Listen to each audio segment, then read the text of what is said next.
வணக்கம் மக்களே, welcome to Narmi tax. தினம் ஒரு சிவவாக்கியம். இன்று பாடல் 150.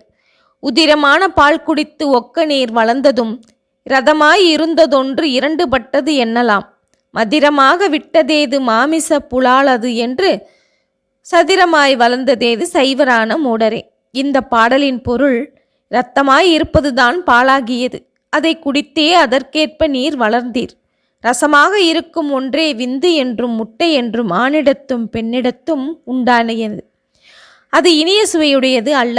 அந்த ரசமே மாமிசமாக அல்லது புலாலாக திறமையுடன் உண்டானது என்று சைவர்களாகிய மூடர்களே அறிந்து கொள்ளுங்கள். இங்கு சிவவாக்கியர் சைவர் என சொல்பவர் புலால் உண்ணாதவரை பற்றி பேசுகின்றார். சித்தர்கள் யாவரும் தாந்திரம் அல்லது சாக்தம் எனும் சக்தி வழிபாட்டை உடையவர்கள். இவர்கள் மாமிச உணவை வெறுப்பதில்லை. ஆகவே புலால் ஒதுக்காதீர் என்றார்